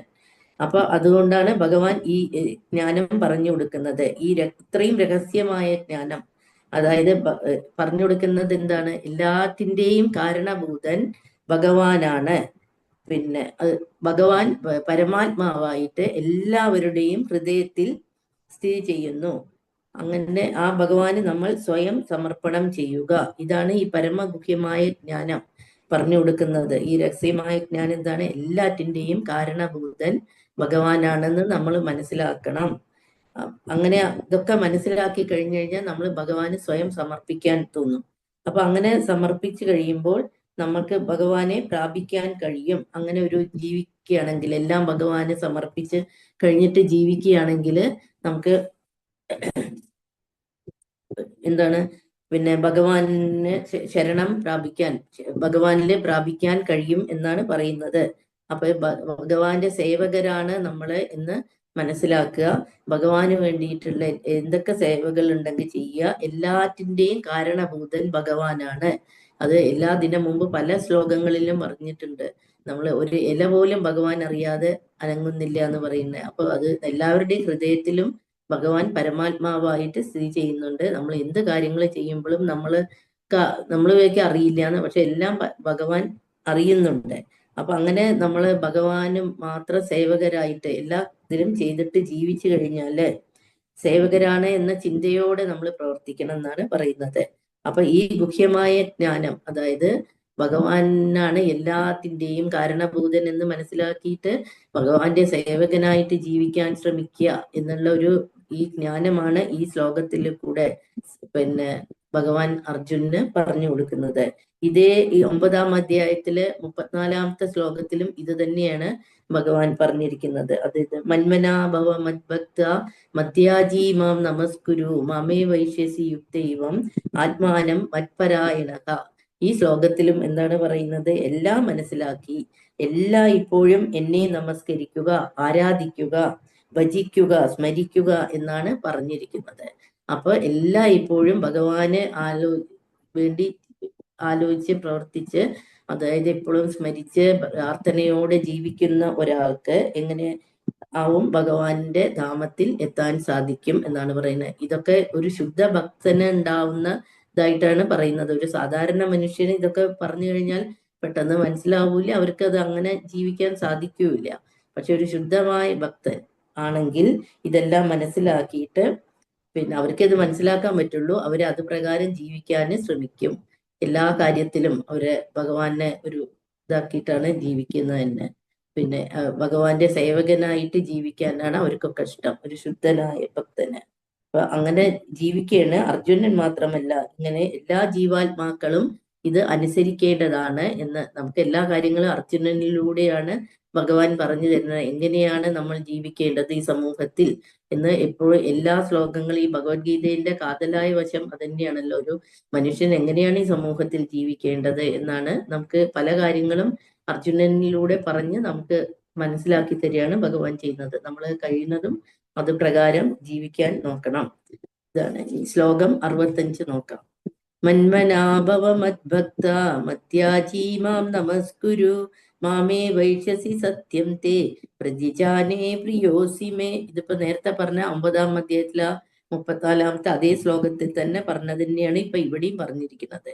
എപ്പോഴും എന്നെ ഓർക്കുക, എന്റെ ഭക്തനാവുക, എന്നെ ആരാധിക്കുകയും പ്രണമിക്കുകയും ചെയ്യുക. ഇങ്ങനെ ചെയ്തു പോന്നാൽ നിശ്ചയമായും നിനക്കെന്നെ പ്രാപിക്കാം. ഞാൻ തീർത്തു പറയുന്നു, എന്തെന്നാൽ എനിക്ക് നീ പ്രിയപ്പെട്ടവനാണ്. ഇതാണ് ഈ ശ്ലോകത്തിലൂടെ ഭഗവാൻ പറയുന്നത് അർജുനനോട്. എനിക്ക് ഏറ്റവും പ്രിയപ്പെട്ട സുഹൃത്താണ് നീ. അപ്പൊ എപ്പോഴും എന്നെ സ്മരിച്ച് ജീവിക്കൂ, അപ്പൊ തീർച്ചയായും നിനക്കെന്നെ പ്രാപിക്കാൻ സാധിക്കും എന്നാണ്. ഇത് നമുക്കും എല്ലാവർക്കും ബാധകമായിട്ടാണ് പറഞ്ഞു തരുന്നത്. അർജുനന് പറഞ്ഞു കൊടുക്കുമ്പോൾ നമ്മളിതെല്ലാം ഇത്രയും ഭഗവത്ഗീത കേൾക്കുമ്പോൾ തന്നെ നമുക്കറിയാം എങ്ങനെയാണ് ഒരു സമൂഹത്തിൽ നമ്മളൊക്കെ ജീവിക്കേണ്ടത് എന്നാണ് മെയിൻ അതിൽ പറഞ്ഞു തരുന്നത് തന്നെ. അപ്പൊ ശരിക്കും ഇതിൽ പറഞ്ഞ തികച്ചും കൃഷ്ണന്റെ ശുദ്ധ ഭക്തനാവുകയും എപ്പോഴും ഭഗവാനെ ഓർക്കുകയും അദ്ദേഹത്തിന് വേണ്ടി പ്രവർത്തിക്കുകയും ചെയ്യണം എന്നതാണ് അതീവ രഹസ്യമായ ജ്ഞാനം. ഇതിൽ പറഞ്ഞു തരുന്ന ഏറ്റവും അതീവമായ രഹസ്യം ജ്ഞാനം എന്താണ് പറഞ്ഞു തരുന്നത്? ഇത് ഭഗവാനാണ് എല്ലാം എന്ന് മനസ്സിലാക്കി ഭഗവാന്റെ സേവകനായിട്ട് ജീവിക്കുക, എപ്പോഴും ഭഗവാനെ നമസ്കരിക്കുക, മനസ്സിൽ ചിന്തിക്കുക, പ്രാർത്ഥിക്കുക. അങ്ങനെ ജീവിച്ചു കഴിഞ്ഞാൽ തീർച്ചയായിട്ടും ഭഗവാന്റെ ധാമത്തിൽ എത്താൻ പറ്റും. അതായത് നമ്മളുടെ കൃഷ്ണനെ കുറിച്ച് നിരന്തരം ഓർക്കാൻ അവസരം കിട്ടുന്ന വിധത്തിൽ നമ്മുടെ ജീവിതത്തെ ചിട്ടപ്പെടുത്തണം. അങ്ങനെ പറയുന്നുണ്ട്. അതായത് പക്ഷെ ഇതൊക്കെ ഒരു ശുദ്ധ ഭക്തനാവുമ്പോഴേ നമുക്ക് സാധാരണ മനുഷ്യന് ഇപ്പൊ പ്രാക്ടിക്കൽ ലൈഫിൽ അതൊന്നും പറ്റില്ല. ഞാൻ ചിലവരെയൊക്കെ കണ്ടിട്ടുണ്ട്. എന്റെ സിസ്റ്ററിൻലോന്റെ വീട്ടിൽ പോകുമ്പോ തന്നെ അവരുടെയൊക്കെ ജീവിതം അങ്ങനെ കംപ്ലീറ്റ്ലി ഇത് ഭഗവാന് വേണ്ടിയിട്ടുള്ള ഒരു ജീവിതം. രാവിലെ 4 മണിക്ക് എണീക്കല്, ആരതി ചെയ്യല്, വീട്ടിൽ തന്നെ ഇതെല്ലാം. വീട്ടില് TV ഇല്ല, ന്യൂസ് പേപ്പർ ഇല്ല. അപ്പൊ ഞാൻ ചോദിച്ചപ്പോ അതിലൊക്കെ ഇപ്പോഴത്തെ ന്യൂസ് പേപ്പറും TV-യിലും കാണിക്കുന്നത് എന്താണ്? മകൻ അമ്മയെ കൊന്നു, പിന്നെ കുറെ പീഡന കഥകൾ, ഇങ്ങനെയൊക്കെ അല്ലേ. നിങ്ങളൊക്കെ അതൊക്കെ വായിച്ചിട്ട് എന്താ? അവര് കംപ്ലീറ്റ് അവരുടെ ലൈഫ് അവര് ഭഗവാന് വേണ്ടിയിട്ട് അർപ്പിച്ച പോലത്തെ ജീവിതമാണ്. അതൊക്കെ നമുക്ക് സാധാരണ എല്ലാവർക്കും ബുദ്ധിമുട്ട് തന്നെയാണ്. അങ്ങനെ പ്രാക്ടിക്കലായിട്ടോ ഇങ്ങനെയൊന്നും ജീവിക്കാൻ പറ്റില്ലല്ലോ. അപ്പൊ അങ്ങനെ ജീവിക്കുന്നവരുണ്ട്. ഭഗവാന്റെ ഇത് കംപ്ലീറ്റ് അവരുടെ ലൈഫ് തന്നെ ഈ കൃഷ്ണനെ സെന്റർ ആക്കിയിട്ടാണ് അവര് ജീവിക്കുന്നത്.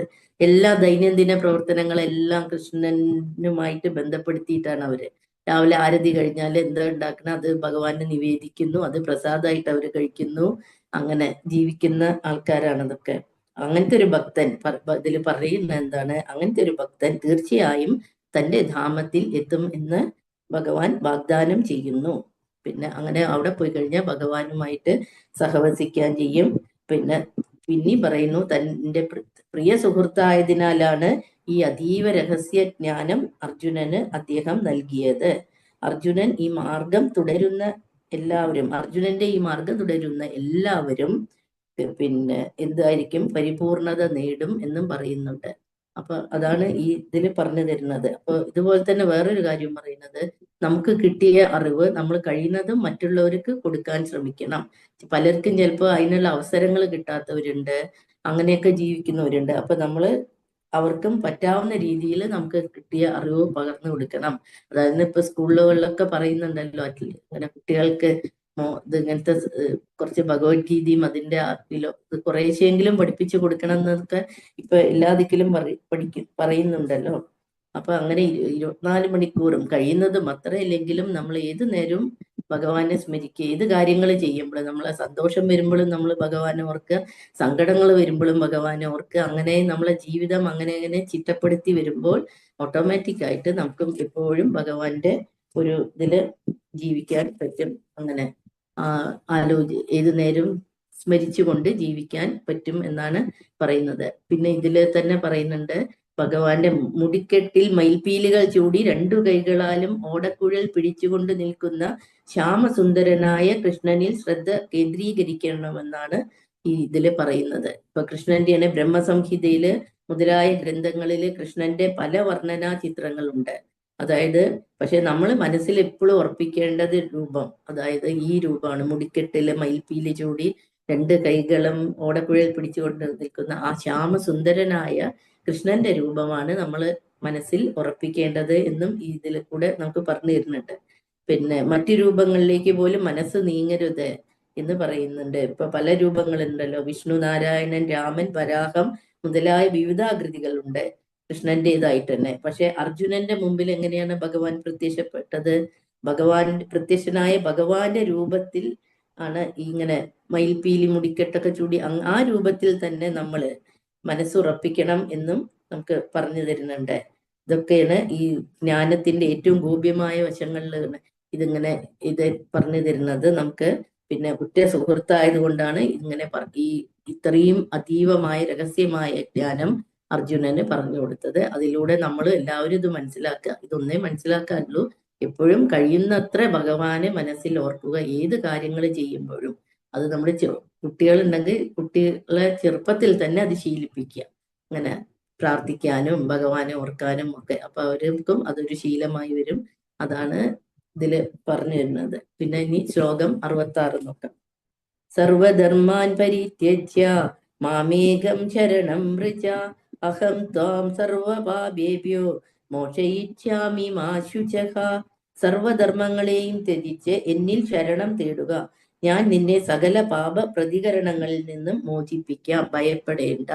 അവിടെ ഭഗവാൻ പറയാണ്, അതായത് ഇപ്പൊ ഒരുപാട് ജ്ഞാനത്തെ കുറിച്ച് നമ്മൾ ഇതുവരെയുള്ള ഗീതകളിൽ കുറെ ഇതിന്റെ മുമ്പത്തെ അധ്യായങ്ങളിൽ കൂടെ പല ജ്ഞാനങ്ങളെ കുറിച്ച് പഠിച്ചു.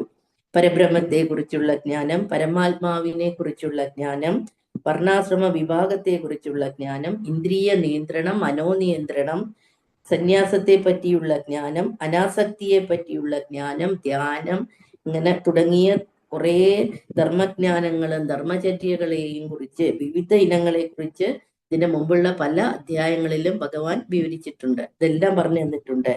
അനേക രീതികളിൽ പലതരം ധർമ്മങ്ങളെ പറ്റി ഭഗവാൻ പറഞ്ഞു തന്നു. പിന്നെ ഇവിടെ എന്താണ്, ഗീതോപദേശത്തെ സംഗ്രഹിച്ചുകൊണ്ട് ഭഗവാൻ പറയുന്നത് എന്താണ്, ഞാൻ ഉപദേശിച്ചിട്ടുള്ള എല്ലാ പ്രക്രിയകളും, അതിപ്പോ ഇതൊന്നും എല്ലാവർക്കും ചെയ്യാൻ പറ്റില്ല. പക്ഷെ അർജുനനോട് അപ്പോഴും പറയുന്നത് എന്താണ്, ഇതൊന്നും ചെയ്തില്ലെങ്കിലും ആത്മാർപ്പണം, അതായത് കംപ്ലീറ്റ്ലി സറണ്ടർ ചെയ്യുക, അങ്ങനെ ആത്മാർപ്പണം ചെയ്താൽ മതി എന്ന് പറയുന്നുണ്ട്. ഇപ്പൊ അതൊന്നും ചെയ്യാതെ ആത്മാർപ്പണം ചെയ്തു കഴിഞ്ഞാൽ മതി, അങ്ങനത്തെ ചെയ്താൽ ഇതുവരെ ചെയ്ത എല്ലാ പാപ പ്രതികരണങ്ങളിൽ നിന്നും മോചിപ്പിച്ച് രക്ഷിക്കുമെന്ന് കൃഷ്ണൻ നേരിട്ട് ഉറപ്പ് കൊടുക്കുന്നു.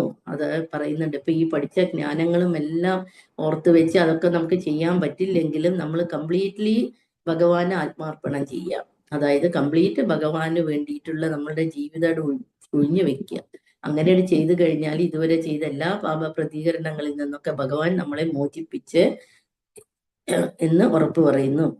ഇതൊക്കെ ഇതിനു മുമ്പ് പറഞ്ഞിട്ടുണ്ട്. അതായത് ഒരുപാട് കാര്യം പറഞ്ഞിട്ടുണ്ട്, സന്യാസം, വൈരാഗ്യം, ഇന്ദ്രിയ നിയന്ത്രണം. പക്ഷെ ഭഗവാൻ പറയുന്നത് എപ്പോഴും നമ്മൾ ഇത്രയും പറഞ്ഞ അവസാനം പറയുന്ന വാക്കുകളായിരിക്കും നമ്മൾക്ക് എപ്പോഴും മനസ്സിൽ ഓർമ്മ വരിക.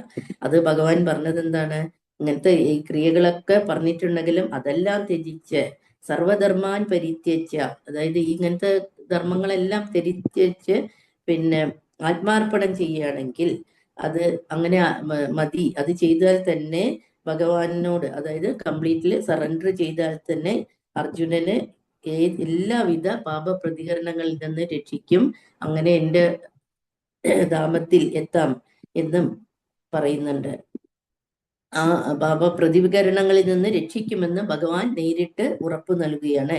എല്ലാ പാപബലങ്ങളിൽ നിന്നും മുക്തനായവനെ ശ്രീകൃഷ്ണ ഭഗവാനെ സേവിക്കാൻ കഴിയൂ എന്ന് 8-ാം അധ്യായത്തിലും ഇതന്നെ പറഞ്ഞിട്ടുണ്ട്. അതായത് ഇത്രയും ജ്ഞാനങ്ങളൊന്നും നമുക്ക് പഠിക്കാൻ പറ്റിയിട്ടില്ലെങ്കിലും ചുരുക്കി പറഞ്ഞാൽ നമ്മൾ ഭഗവാനെ സേവകനായിട്ട് ജീവിക്കുക. എത്രത്തോളം ചെയ്യാൻ പറ്റുന്നു ഭഗവാനെ സ്മരിക്കാന്, അതിപ്പോ നമുക്ക് കുറെയൊക്കെ ചെയ്യാം. നമുക്ക് നാമം ചൊല്ലാം, പിന്നെ ഭഗവാന് എന്തെങ്കിലും നല്ല ദിവസങ്ങളിൽ കുറച്ച് വെച്ച് പ്രസാദമാക്കി കഴിക്കാം. ഇങ്ങനെ പറ്റാവുന്ന രീതിയിലൊക്കെ ചെയ്യാം. അങ്ങനെയൊക്കെ ചെയ്തു കഴിഞ്ഞാൽ തന്നെ എല്ലാ പാപപ്രതികരണങ്ങളിൽ നിന്നും മുക്തി നേടാൻ പറ്റും. ഇതൊന്നും പിന്നെ ചിലവർ വിചാരിക്കുന്നത് അയ്യോ ഇങ്ങനെ ആത്മാർപ്പണം ചെയ്യുക പറഞ്ഞ് സറണ്ടർ ചെയ്യുക എന്നൊക്കെ പറഞ്ഞാൽ എല്ലാ പാപങ്ങളും എല്ലാം മാറ്റിയിട്ടേ നമുക്ക് ചെയ്യാൻ പറ്റുള്ളൂ എന്ന് ഒരു സംശയം ചോദിച്ചിട്ടുണ്ട്. അവിടെ അതിന് ഭഗവാൻ പറയുന്നുണ്ട്, ഏത് പാപപ്രതികരണങ്ങളിൽ നിന്നും മോചനം ലഭിച്ചില്ലെങ്കിലും ഭഗവാന് ആത്മാർപ്പണം ചെയ്യുന്നതോടെ ക്ഷണേന ഒരാൾ മുക്തനായി തീരും എന്നും പറയുന്നുണ്ട്. അപ്പൊ ഇതൊന്നും പാപങ്ങളുടെ ഇതൊന്നും ചെയ്തിടാതെ കംപ്ലീറ്റ് സറണ്ടർ ചെയ്താൽ കൂടി അതിൽ നിന്നെല്ലാം നമ്മൾ മോചിതനാകും എന്നും ഭഗവാൻ പറഞ്ഞു തരുന്നത്. ഇതിനു വേണ്ടിയിട്ട് നമുക്ക് അങ്ങനെ ഭയങ്കര അമിത പ്രയത്നമൊന്നും വേണ്ട. ഒന്ന് മനസ്സിലാക്കുക, സർവ്വ ജീവജാലങ്ങളുടെയും സംരക്ഷകനാണ് കൃഷ്ണൻ എന്ന് സത്യം മനസ്സിലാക്കുക. വിശ്വാസത്തോടെയും പ്രേമത്തോടെയും കൂടി അദ്ദേഹത്തിന് സ്വയം സമർപ്പിക്കുക. ഭഗവാനെ വിശ്വസിച്ചിട്ട് നമ്മൾ എല്ലാ കാര്യങ്ങളും ചെയ്യുക എന്നാണ് പറയുന്നത്. അങ്ങനെ ആകുമ്പോൾ മറ്റേത്, അതായത് ഒന്നും ചെയ്തില്ലെങ്കിലും നമ്മളെ ഭഗവാൻ സംരക്ഷിക്കും എന്ന് പറയുന്നു. ഏതൊരു ചുറ്റുപാടിലും നമുക്ക്, അതായത് നല്ല വിശ്വാസം വേണം. ചുറ്റുപാടിലും കൃഷ്ണൻ തന്റെ എല്ലാ ക്ലേശങ്ങളിൽ നിന്ന് രക്ഷിക്കുമെന്ന് ഒരു ഭക്തൻ വിശ്വസിക്കണം. നമുക്ക് അങ്ങനെ ഒരു വിശ്വാസം ഉണ്ടെങ്കിൽ നമുക്ക് ഒരു ആകുല ചിന്ത ആവശ്യമേ ഇല്ല. എല്ലാം ഭഗവാൻ നോക്കിക്കോളും. നമുക്ക് സന്തോഷം വരുമ്പോഴും അത് ആരാ തരുന്നത്? ഭഗവാനാണ് തരുന്നതെന്ന് മനസ്സിലാക്കുക. സങ്കടങ്ങൾ വരുമ്പോഴും നമുക്ക് എന്തെങ്കിലും നമുക്ക് നിർത്തിവെക്കാൻ പറ്റില്ല, അത് ഭഗവാനാണ് തരുന്നത്. അപ്പൊ അതിലും സന്തോഷത്തിലും സങ്കടത്തിലും ഏത് സമയത്തും ഭഗവാനെ ഓർക്കാൻ സാധിക്കണം എന്നാണ് പറഞ്ഞു തരുന്നത്. അപ്പൊ അത് പിന്നെ കൃഷ്ണന്റെ ആ പരമസുന്ദരമായ ആകൃതിയിൽ ആകൃഷ്ടനായിരിക്കണം. നേരത്തെ പറഞ്ഞു, ഇങ്ങനെ ഓടക്കുഴലും മയിൽപീലിയും എല്ലാം ചൂടിയ ആ സുന്ദരമായ രൂപത്തിൽ നമ്മൾ എപ്പോഴും ആകൃഷ്ടനായിരിക്കണം. ഏവരെയും, അപ്പൊ കൃഷ്ണൻ എന്ന പേരിന്റെ അർത്ഥം തന്നെ എന്താണ്? ഏവരെയും ആകർഷിക്കുന്നു എന്നതാണ് കൃഷ്ണന്റെ ആ പേരിനെ അർത്ഥം. അതായത് കൃഷ്ണന്റെ സുന്ദരമായ ആകാരത്തിൽ ആകൃഷ്ടനായ ഒരാൾ സൗഭാഗ്യവനാണ്. അതായത് ആ സുന്ദരമായ രൂപത്തിൽ നമ്മളൊക്കെ ആകൃഷ്ടനായി ഭഗവാനെ ഓർക്കുന്നതിന്റെ നമ്മളുടെയൊക്കെ ഒരു ഭാഗ്യമാണ് എന്നാണ് പറയുന്നത്. പിന്നെ വേറെ ഇതിൽ പറഞ്ഞു തരുന്നത്, പിന്നെ ഈ ബ്രഹ്മവാദി അതൊക്കെ പറഞ്ഞു തരുന്നുണ്ട്. പക്ഷെ ഇതിൽ നമുക്ക് കൂടുതൽ അങ്ങനെയൊന്നും ആലോചിക്കേണ്ട. നമ്മളെപ്പോഴും ഭഗവാനെ പ്രാർത്ഥിക്കുക എന്നുള്ളതാണ്. ആധ്യാത്മികവാദി എന്നാൽ ഏറ്റവും അൾട്ടിമേറ്റ് ആയിട്ടുള്ളത് ആരാണ്? പിന്നെ ഭക്തനാണ്. ഏറ്റവും നല്ലൊരു ഭക്തനാകുക എന്ന്, അതാണ് നമ്മളുടെയൊക്കെ പരമമായ ലക്ഷ്യം. അതിനുള്ള ശ്രമിക്കുക എന്ന് മനസ്സിലാക്കിയാൽ മതി. പിന്നെ ഭഗവാന്റെ പൂർണ്ണബോധത്തോടെ, ഭഗവാനാണ് എല്ലാറ്റിനും കാരണം, അദ്ദേഹമാണ് പരമപുരുഷൻ എന്ന് പൂർണ്ണ അറിവോടെ നമ്മൾ കൃഷ്ണന് സേവനം ചെയ്യുമ്പോൾ അതാണ് ചെയ്യണം. അതാണ് ഈ ജ്ഞാനം. ഏറ്റവും വലിയ ജ്ഞാനം അതാണ്. ഈ മനസ്സിലാക്കുന്നതാണ്. നമ്മൾ ഭഗവാനാണ് എല്ലാറ്റിൻ്റെയും ഉറവിടം എന്ന് മനസ്സിലാക്കുന്ന അതാണ് ഏറ്റവും വലിയ ജ്ഞാനം എന്ന് പറയുന്നു. അപ്പോൾ നമ്മളെല്ലാം ഭഗവാനെ സമർപ്പിച്ച് ചെയ്യുക. വീണ്ടും വീണ്ടും ഇതന്നെയാണ് ഈ 3 ശ്ലോകങ്ങളിൽ പറഞ്ഞു തരുന്നത്. ഒറ്റൊന്നാണ്, ഭഗവാനാണ് എല്ലാം എന്ന് മനസ്സിലാക്കുക, ധ്യാനിക്കുക, സ്മരിക്കുക, പ്രാർത്ഥിക്കുക എന്നാണ്. സ്വയം സമർപ്പണം ചെയ്യുക, അതാണ് ഇതില് പറയുന്നത്. പിന്നെ ഈ ഭഗവത്ഗീതയെ തന്നെ എന്താണ് മനസ്സിലാക്കുന്നതോറും നമ്മളുടെ എല്ലാ പ്രശ്നങ്ങൾക്കുള്ള മറുപടിയും അതിൽ തരുന്നുണ്ട്. ഇതൊക്കെയാണ് ഈ 3 ശ്ലോകങ്ങളിൽ നിന്നും എനിക്ക് മനസ്സിലായത്. അപ്പൊ എനിക്ക് അറിയാവുന്ന രീതിയിൽ ഞാൻ വിശദീകരണം ചെയ്തിട്ടുണ്ട്. തെറ്റുകൾ വന്നിട്ടുണ്ടെങ്കിൽ ക്ഷമിക്കണം. പിന്നെ ഇതിൽ ഏറ്റവും പറയാനുള്ളത്, ഈ സമയത്ത് ഇത്രയെങ്കിലും കുറച്ചെങ്കിലും എനിക്ക് മനസ്സിലാക്കാനും പറയാനും പറ്റിയത് എന്നെ പഠിപ്പിച്ച ഗുരുക്കന്മാരുടെ കൃപ കൊണ്ടാണ്. അതുകൊണ്ട് അവരെ ഞാൻ ഈ സമയത്ത് മനസ്സുകൊണ്ട് അവരെ സാഷ്ടാംഗം നമസ്കരിക്കുന്നു. പിന്നെ ഇങ്ങനെ ഒരു അവസരം തന്ന ഈ സമിതിയോടും ഇതിന് പ്രത്യേകിച്ച് എല്ലാം ചെയ്യുന്ന നമ്മളുടെ പ്രിയപ്പെട്ട ഗോപണ്ണനോടും സിന്ധുവക്കയ്ക്കും എൻ്റെ ഹൃദയം നിറഞ്ഞ നന്ദി അറിയിക്കുന്നു ഈ സമയത്ത്. അതുകൊണ്ട് അറിയാവുന്ന രീതിയിൽ പറഞ്ഞു. തെറ്റുകൾ ഉണ്ടെങ്കിൽ ക്ഷമിക്കുക. പിന്നെ ഹരിയോം. ഹരിയോം അക്ക. ഹരിയോം. ഇനി എന്തെങ്കിലും കൂട്ടിച്ചേർക്കാനുണ്ടോ ജ്യോതിയക്ക? ഹരിയോം. ഹരിയോം. നിങ്ങളുടെ വിലയൊരു 5 മിനിറ്റ് എനിക്ക് തരാമെന്നുണ്ടെങ്കിൽ ആദ്യം മുതൽ മോക്ഷ സന്യാസ യോഗത്തിന്റെ ജസ്റ്റ് ഒരു കൺക്ലൂഷൻ ആയിട്ട് നമുക്ക് പറയാം. ഒരു 8-5 വരെ നിങ്ങൾക്ക് ഇരിക്കാനുള്ള പറ്റുന്നുണ്ടെങ്കിൽ 5 മിനിറ്റ് കൊണ്ട് നമുക്ക് ഒരിക്കലും തീർക്കാനായിട്ട് പറ്റില്ല. അതുകൊണ്ടാണ് ഒരു കൺക്ലൂഷൻ ചെറുതായിട്ട് വരാം. അതായത് മോക്ഷ സന്യാസ യോഗത്തില് ആദ്യം പറയണത് എന്താന്ന് വെച്ച് കഴിഞ്ഞാല് അർജുനൻ ഇത്രയും പദങ്ങൾ പറഞ്ഞു കൊടുത്തിട്ടും അർജുനൻ അവസാനത്തിൽ എന്താ എത്തിപ്പെടുന്നതെന്നറിയോ? ഇനി എനിക്ക് മോക്ഷമാണ് വേണ്ടത്, അതിന് സന്യാസം മാത്രമാണ് ഒരു ഓപ്ഷൻ ഉള്ളൂ എന്നുള്ള അവസ്ഥയിലേക്കാണ് അർജുനൻ എത്തിപ്പെടുന്നത്. അപ്പൊ അങ്ങനെ എത്തിപ്പെടുമ്പോൾ ഭഗവാൻ പറയാണ്, മോക്ഷമല്ല, മോക്ഷം നിനക്ക് വേണം എന്നുണ്ടെങ്കിൽ നിന്റെ ധർമ്മം എന്താണോ അത് നീ അനുഷ്ഠിക്കണം, അത് അനുഷ്ഠിക്കാതെ നിനക്ക് മോക്ഷം കിട്ടില്ല എന്ന് പറയാണ്. അപ്പോ അർജുനന്റെ അടുത്ത് ഭഗവാൻ പറയാണ്, ഭൂമിയിലുള്ള ഓരോ ജീവജാലങ്ങൾക്കും ധർമ്മം എന്നുള്ളത് ഓരോന്ന് ബേസ്ഡ് ആണ്. അതായത് ചിലര് പലതും ത്യജിച്ചിട്ട് എന്ത് ചെയ്യും? സാത്വികം, രാജസം, താമസം എന്നുള്ള കർമ്മങ്ങൾ ചെയ്യും. ചിലവര് ബുദ്ധിപൂർവമായ രീതിയിൽ സാത്വികം, രാജസം, താമസം എന്നുള്ള കർമ്മങ്ങൾ ചെയ്യും. ചില ആൾക്കാർ എന്ത് ചെയ്യും? ചില ആൾക്കാർ കർമ്മം ബേസ്ഡ് ചെയ്യും. എന്ത്? സാത്വികമായിട്ടുള്ള കർമ്മം ചെയ്യും, രാജസമായിട്ടുള്ള കർമ്മം ചെയ്യും, താമസമായിട്ടുള്ള കർമ്മം ചെയ്യും. അതായത് സാത്വികമായിട്ടുള്ള കർമ്മം എന്ന് പറയുന്നത് ഒരിക്കലും നമ്മൾ അതിന്റെ റിസൾട്ട് പ്രതീക്ഷിക്കാതെ പ്യൂരിഫൈ ആയിട്ട് നമ്മൾ ചെയ്യേണ്ട കർമ്മം നമ്മൾ ചെയ്യുക. അതാണ് സാത്വികമായിട്ടുള്ള കർമ്മം എന്ന് പറയുന്നത്. രാജസമായിട്ടുള്ള കർമ്മം പറഞ്ഞാലോ, ഞാൻ അത് ചെയ്തു കഴിഞ്ഞാൽ എനിക്കിത് തിരിച്ചു കിട്ടണം അങ്ങനെ വിചാരിച്ച് ചെയ്യുമല്ലോ, അതാണ് രാജസമായിട്ടുള്ള കർമ്മം. താമസമായിട്ടുള്ള കർമ്മം എന്ന് പറഞ്ഞു കഴിഞ്ഞിട്ടുണ്ടെങ്കിലോ അയാള് കർമ്മം ചെയ്യില്ല, അയാൾക്ക് അതിനോട് താല്പര്യമില്ല. എന്തിനാണ് ഞാനത് ചെയ്യണത്? എനിക്കിങ്ങനെ സുഖമായിട്ട് ഇങ്ങനെ ജീവിക്കണം. അതാണ് താമസമായിട്ടുള്ള കർമ്മം എന്ന് പറയുന്നത്. അപ്പൊ അതിനുശേഷം പിന്നെ പറയണത് എന്താന്ന് വെച്ച് കഴിഞ്ഞാല് ന്യായമല്ലാത്തത് ചെയ്തിട്ട് അതില് സന്തോഷം കണ്ടെത്തുക. ചില ആൾക്കാർ അങ്ങനെ ഉണ്ടല്ലോ, എനിക്ക് ഇഷ്ടമുള്ളത് ചെയ്തിട്ട് ഞാൻ ഹാപ്പി ആയിട്ട് ഇരിക്കുക, അങ്ങനെ ചെയ്യുന്ന കർമ്മങ്ങൾ ചെയ്യാൻ താല്പര്യമുള്ള ആൾക്കാരുണ്ട്. പിന്നെ ബുദ്ധിപൂർവമായിട്ട് പെരുമാറിയിട്ട് സാത്വികം, രാജസമായിട്ട്, താമസമായിട്ടുള്ള കർമ്മങ്ങൾ ചെയ്യുന്നവരുണ്ട്. ഇനി അത് കഴിഞ്ഞു കഴിഞ്ഞാല് ആദ്യം മുതലുള്ളതാണ് പറയണത് കേട്ടോ. ആദ്യത്തെ ശ്ലോകങ്ങൾ മുതല് ചില ആൾക്കാർ ധൈര്യം വെച്ചിട്ട് ചെയ്യും. അതായത് എന്റെ ഒപ്പമുള്ള ശക്തിയാണ് എന്നെ കൊണ്ട് ഈ കർമ്മം ചെയ്യിക്കണത്, ഇതിന് ഇത് ചെയ്യാൻ ഞാൻ ബാധ്യസ്ഥനാണ്, അങ്ങനെ വിചാരിച്ച് ചെയ്യുന്നവരുണ്ട്. ചിലവരെന്താണ്? സുഖം ബേസ്ഡ് ആണ് കർമ്മങ്ങൾ ചെയ്യണത്.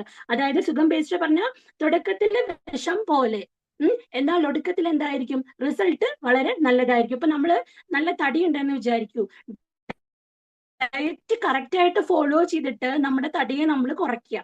അതാണ് സുഖം ബേസ്ഡ് ആയിട്ട് എന്ന് പറയുക. അതായത് സ്റ്റാർട്ടിങ് നമുക്ക് ബുദ്ധിമുട്ടുണ്ടായിരിക്കും, പക്ഷെ അതിന്റെ റിസൾട്ട് എന്തായിരിക്കും? നല്ലതായിരിക്കും. അതുപോലെ സുഖം ബേസ്ഡ് ആയിട്ട് രാജസമായിട്ടുള്ള കർമ്മം ചെയ്യുന്നുണ്ട്. അതായത് എങ്ങനെയാണ്? അത് ഉറക്കം, മടി, കഥയില്ലായ്മ, അങ്ങനെയൊക്കെയുള്ള കാര്യങ്ങള് വെച്ചിട്ട് നമ്മൾ ചെയ്യുന്ന കർമ്മങ്ങള് അതെന്താണ്? രാജസമായിട്ടുള്ള കർമ്മങ്ങളാണ് എന്നാണ് പറയുന്നത്. പിന്നെ ചില ആൾക്കാരുടെ സ്വഭാവങ്ങൾ എങ്ങനെയായിരിക്കും അറിയോ? കുല സ്വഭാവമായിരിക്കും. അതാണ് അവിടെ പറയുന്നത്. 41ാമത്തെ ശ്ലോകം നോക്കൂ. ബ്രാഹ്മണ ക്ഷത്രിയ വിഷാം ശൂദ്രാണാം ച പരന്തത, അങ്ങനെ പറഞ്ഞിട്ടുള്ള ആ ശ്ലോകം പറയുന്നുണ്ടല്ലോ. അതായത് ബ്രാഹ്മണന്റെ സ്വഭാവം എങ്ങനെയായിരിക്കും? അതായത് ശമം, ധമം, തപസ്, ശുദ്ധി, അങ്ങനെയുള്ള ക്ഷമാശീലം, അങ്ങനെയുള്ള ആൾക്കാരെയാണ് ബ്രാഹ്മണൻ എന്നുള്ളത് കൊണ്ട് ഉദ്ദേശിക്കുന്നത്. അതായത് ഇവിടെ ഒരു കാസ്റ്റിനെ അല്ല ഉദ്ദേശിക്കുന്നത്, ആ സ്വഭാവം ആരിലൊക്കെ ഉണ്ടോ അവനാണ് ബ്രാഹ്മണൻ എന്ന് പറയുന്നത്. അങ്ങനെയാണ് ഭഗവാൻ പറഞ്ഞിരിക്കുന്നത്. പക്ഷെ അത് ജാതീയമായിട്ട് വന്നപ്പോൾ അതെന്തായി? ബ്രാഹ്മണൻ എന്ന് പറഞ്ഞു കഴിഞ്ഞാൽ ബ്രാഹ്മണ്യമുള്ളവൻ മാത്രം, അങ്ങനെയുള്ള ചിന്തയിലേക്ക് പോയി. അപ്പൊ ഈ ബ്രാഹ്മണൻ എന്നുള്ള ആ സ്വഭാവം സവിശേഷതയോടുകൂടി പ്രവർത്തികൾ ചെയ്യുന്ന ആളാണ് ആര്? സാത്വികമായിട്ടുള്ള ബ്രാഹ്മണൻ എന്ന് പറയുന്നത്. അതല്ലാതെ ഉള്ളവരെയാണ് ക്ഷത്രിയര്, വൈശ്യര്, അങ്ങനെയുള്ള രീതിയിലേക്ക് കാറ്റഗറൈസ് ചെയ്തിരിക്കുന്നത്. ഇതൊക്കെ ഒരു ജാതിയാണ് എന്നുള്ളത് നമ്മളുടെ തെറ്റായ കണക്കുകൂട്ടലാണ്. ഭഗവാൻ അങ്ങനെ ജാതിയല്ല അവിടെ കാറ്റഗറൈസ് ചെയ്തിരിക്കുന്നത്. സ്വഭാവം ബേസ്ഡ് ആണ് രാജസം, താമസം, സാത്വികം എന്നുള്ള സ്വഭാവങ്ങൾ വരുന്നത്. അപ്പൊ അത് കഴിഞ്ഞതിന് ശേഷം പിന്നെ പറയുന്നത് പിന്നെ പറയണതാണ് കർമ്മ ബുദ്ധിയുള്ളവന് എങ്ങനെയാണ് ബ്രഹ്മജ്ഞാനം വരുന്നത് എന്ന്. അതായത് യാതൊരുവിധ പ്രതീക്ഷയും കൂടാതെ ആര് കർമ്മം ചെയ്യുന്നോ അവനാണ് യഥാർത്ഥത്തില് ബ്രഹ്മജ്ഞാനി എന്ന് പറയാണ് 53ാമത്തെ ശ്ലോകത്തില്. എന്നിട്ട് ലാസ്റ്റ് പറയണത് 55ാമത്തെ ശ്ലോകം മുതൽ ഭഗവാൻ പറയാണ്, ഇങ്ങനെ നിങ്ങൾക്ക് രാജസം, താമസം, സാത്വികമായിട്ടുള്ള കർമ്മങ്ങള് നിങ്ങൾക്ക് നല്ല രീതിയിൽ ചെയ്യണം എന്നുണ്ടെങ്കിൽ എന്ത് മാത്രമാണ് ഒരു പരിഹാരം എന്ന് പറയുന്നത്? ഭക്തി എന്നുള്ളത് മാത്രമാണ് പരിഹാരം എന്ന് പറയുന്നത്. അതായത് നമുക്ക് ഭക്തി പറഞ്ഞു കഴിഞ്ഞാൽ രാവിലെ എണീക്കുക, കുളിക്കുക, വിളക്ക് വെക്കുക, ഭഗവാന് നിവേദ്യം കൊടുക്കുക, മാല കെട്ടുക, ചാർത്തുക. നോക്കൂ, അത് ഭക്തിയല്ല, ഭക്തിയിലേക്കുള്ള വഴിയാണത്. അതിനെ ഒരിക്കലും ഭക്തിയായിട്ട് കണക്കാക്കരുത്. ഭക്തി എന്ന് പറഞ്ഞു കഴിഞ്ഞാൽ നമ്മൾ പൂർണ്ണമായും നമ്മളെ ഭഗവാനെ സമർപ്പിക്കണതാണ് ഭക്തി. ഞാൻ ഭഗവാൻ എന്നുള്ള വ്യത്യാസമില്ല. അവിടെ ഞാനും ഭഗവാനും ഒന്നാണ്. മനസ്സിലായോ? അതായത് രാവിലെ എണീറ്റ് വിളക്ക് വെക്കേണ്ടത് അന്നത്തെ ദിവസം വളരെ നല്ല രീതിയിൽ നടക്കണേ, ഈ വിളക്കിന്റെ തേജസ് പോലെ അത്രയും സ്ഫുരിക്കുന്ന ഒരു ദിവസം എനിക്ക് ഉണ്ടാവണേ എന്ന് നമ്മൾ നമ്മളുടെ സ്വന്തം മനസ്സിനോട് പറയണതാണ്. അഖിലാണ്ട കോടി ബ്രഹ്മാണ്ട നായകനായ ഭഗവാന് രാവിലെ നമ്മൾ എണീറ്റിട്ട് വിളക്ക് വെക്കേണ്ട കാര്യമുണ്ടോ? ഒന്ന് കോമൺ സെൻസിൽ നമ്മളൊന്ന് ആലോചിച്ച് നോക്കൂ. അതിന്റെ ആവശ്യമുണ്ടോ? ഇല്ല. പിന്നെ അത് എന്തിനു വേണ്ടിയിട്ടാണ് നമ്മൾ ചെയ്യണത്? ഉദ്ധരേ ആത്മാനം അല്ലേ? നമ്മളെ ആരുയർത്തണം? നമ്മളെ ഉയർത്തണം. വേറൊരാൾക്കും നമ്മളെ നേരാക്കാൻ പറ്റില്ല. നമ്മളെ നേരാക്കാൻ നമുക്ക് മാത്രമേ പറ്റുള്ളൂ. നമ്മുടെ മക്കൾക്കോ ഭർത്താവിനോ അല്ലെങ്കിൽ ഒരു ഗുരുവിനോ ഒരാൾക്കും നമ്മളെ നേരാക്കാൻ പറ്റില്ല. നമ്മൾ മനസ്സിലാക്കണം, ഇവിടെ ഞാൻ നേരാവണം, ഇവിടുന്ന് എനിക്ക് മോക്ഷം കിട്ടണം, ഇവിടുന്ന് എനിക്ക് ഇനി ഇങ്ങനെ ഒരു ദുരിതത്തിലേക്ക് ഇനി ഞാൻ വരരുത് എന്ന് ഞാൻ വിചാരിച്ചാൽ മാത്രം സംഭവിക്കണതാണ് എന്ത്? മോക്ഷം എന്ന് പറയുന്നത്.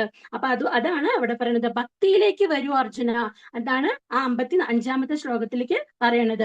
അതിനുശേഷം പറയാണ്, മനസ്സുറപ്പിച്ചിട്ട് എല്ലാ ക്ലേശങ്ങളെയും നീ എന്നിലേക്ക് സമർപ്പിക്കൂ. അതാണ് 58-ാമത്തെ ശ്ലോകത്തിൽ പറയണത്. 59-ാമത്തെ ശ്ലോകത്തിൽ പറയാണ്, അഹങ്കാരം കൊണ്ട് നീ യുദ്ധം ചെയ്യാണ്ടിരുന്നു കഴിഞ്ഞു കഴിഞ്ഞാല്, ഇല്ല എന്റെ ആൾക്കാരാണ് അതുകൊണ്ട് അവരെ ഒന്നും ചെയ്യാൻ പറ്റില്ല എന്നുള്ള അഹം എന്ന ഭാവം കൊണ്ട്, അത് നിന്റെ ബുദ്ധിയിലാണ് നീ അത് ചെയ്യണത്. അതാ പറഞ്ഞത്, പല ബേസ്ഡ് ആണ് സാത്വികം രാജസം താമസം എന്നുള്ള കർമ്മങ്ങൾ നമ്മൾ ചെയ്യണത്. അർജുനന്റെ ബുദ്ധി വെച്ചിട്ടാണ് അർജുനൻ പറയണത്, ഇല്ല ഇതെന്റെ റിലേറ്റീവ്സ് ആണ്, എനിക്ക് ചെയ്യാൻ പറ്റില്ല. നോക്കൂ, നമ്മുടെ റിലേറ്റീവ്സ് യാതൊരു കാരണം ഇല്ലാതെ നമ്മളെ ഉപദ്രവിക്കുകയാണെന്ന് വിചാരിക്കൂ. നമ്മൾ പറയാ, എന്റെ ബന്ധുവല്ലേ, ഞാൻ ഒന്നും ചെയ്യണില്ല. നമ്മളത് അനുഭവിക്കുക എന്നുള്ളതിലുപരി അതെന്താണ്, അതിനൊരു സൊല്യൂഷൻ അവിടെ വരുന്നില്ല അല്ലെ? നമ്മുടെ റിലേറ്റീവ്സ് ആണെങ്കിലും അൺനെസസറി നമ്മളെ ഉപദ്രവിക്കുന്നവരെ അത് ചെയ്യരുത് എന്നുള്ള ഒരു വാർണിംഗ് കൊടുക്കാൻ നമ്മൾ ബാധ്യസ്ഥരാണ്. അതിനെന്ത് വേണം? ബുദ്ധി നല്ല രീതിയിൽ വർക്ക് ചെയ്യണം. സാത്വികമായ ബുദ്ധിയുള്ളവനാണ് അവിടെ ആ തടയിടാനായിട്ട് പറ്റുള്ളൂ. അതാണ് ഭഗവാൻ ഇവിടെ പറയണത്. മോക്ഷ സന്യാസം എന്ന് പറയുന്നത്, സന്യാസം എന്ന് പറയുന്നത് എല്ലാവരും എല്ലാം ഉപേക്ഷിച്ച് കാട്ടിലേക്ക് പോവുക എന്നുള്ളതല്ല. സന്യാസം എന്നുള്ളത് കൊണ്ട് ഉദ്ദേശിക്കുന്നത് വേണ്ടത് വേണ്ട പോലെ പ്രവർത്തിച്ച് മോക്ഷം എന്ന സാധനയിലേക്ക് നമ്മൾ എത്തിപ്പെടുക. അതാണ് സന്യാസം. അതല്ലാണ്ട് കാവ്യം ഉടുത്ത് ഏതെങ്കിലും ആലിന്റെ ചോട്ടിൽ പോയിരുന്ന് നാരായണനാമം ജപിക്കണതല്ല സന്യാസം. അത് മനസ്സൊന്നും എടുത്ത് കളയൂ, അതല്ല. നമ്മള് യഥാർത്ഥത്തിൽ വേണ്ടത് വേണ്ട പോലെ ചെയ്തിട്ട് നമ്മളുടെ ആത്മാവിനെ ഭഗവാനിലേക്ക് അർപ്പിക്കുന്നതാണ് സന്യാസം. അതായത് മോക്ഷ സന്യാസം എന്ന് വാക്കുകൊണ്ട് അവിടെ ഉദ്ദേശിക്കുന്നത്. അതിനുശേഷം 62-ാമത്തെ ശ്ലോകത്തിൽ അതാണ് പറയണത്, ഹൃദയസ്ഥിയായ ഈശ്വരനെ സർവഭാഗത്തിലും നീ ശരണം പ്രാപിക്കുക. അർജുന, നിന്റെ അഹങ്കാരമൊക്കെ മനസ്സൊന്ന് വിട്. നീ എന്ത് വേണം? നിന്റെ റിലേറ്റീവ്സ് ആണ്, അതാണ് ഇതാണ്, അതൊന്നും അല്ല ബേസ് ആയിട്ട് വേണ്ടത്. ഇവിടെ സക്സസ് ആവാൻ നീ ഒരു ക്ഷത്രിയനാണ്. നിന്റെ ധർമ്മം എന്താണ്? നന്നല്ലാത്തത് കാണുമ്പോൾ ധർമ്മിഷ്ഠനായിട്ട് യുദ്ധം ചെയ്തിട്ട് അതിൽ ജയിക്കുക എന്നുള്ളതാണ്. നീ അത് ചെയ്തിട്ടില്ല എന്നുണ്ടെങ്കിൽ നീ ഇപ്പൊ എക്സ്ക്യൂസ് പറയണത് എന്താണ്? എന്താണ്, എന്റെ റിലേറ്റീവ്സ് ആണ്, എനിക്ക് ചെയ്യാൻ പറ്റില്ല, ഇങ്ങനെയൊക്കെയാണ് നീ പറയണത്. നാളെ നിന്റെ ജനങ്ങൾ തന്നെ നിന്നെ അതിനെ എന്ത് ചെയ്യും? പഴിക്കും. അത് അർജുനൻ അന്ന് ചെയ്യാൻ പാടില്ലായിരുന്നു എന്ന് പറയും. അത് കേൾക്കാൻ നീ ബാധ്യസ്ഥനാവും. അതിലും നല്ലത് എന്താണ്? ഇന്ന് ധൈര്യത്തോടു കൂടി മുമ്പിലേക്ക് വരൂ. അതിന് നിനക്ക് ധൈര്യം വരാതിരിക്കാൻ കാരണം എന്താണ്? ഞാൻ ഞാൻ ഞാൻ ഞാൻ എന്നുള്ള ഭാവം. നമ്മളെല്ലാവരും അങ്ങനെയല്ലേ?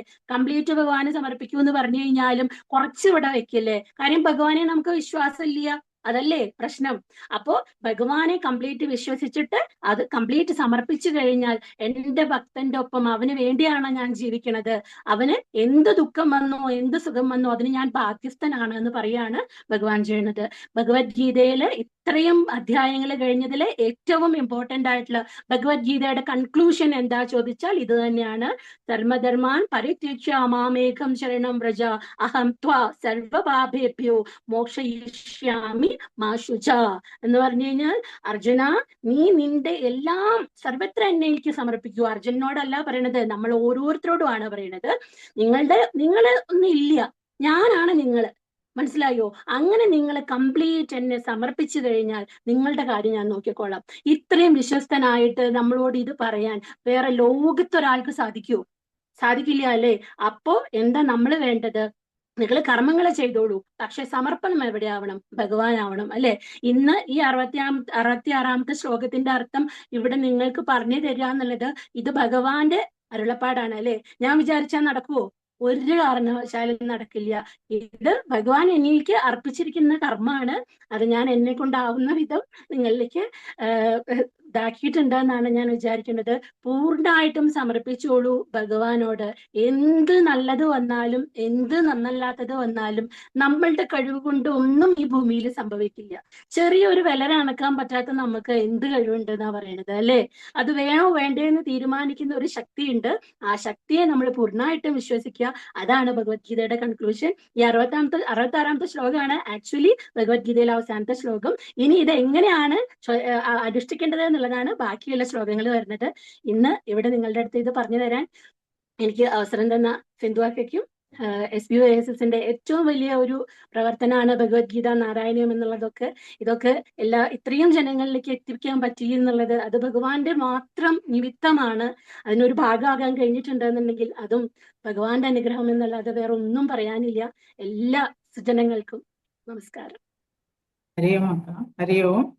ഇന്നത്തെ ഭഗവത്ഗീത അധ്യയനം വളരെ ഭംഗിയായി പൂർത്തീകരിച്ചിരിക്കുകയാണ്.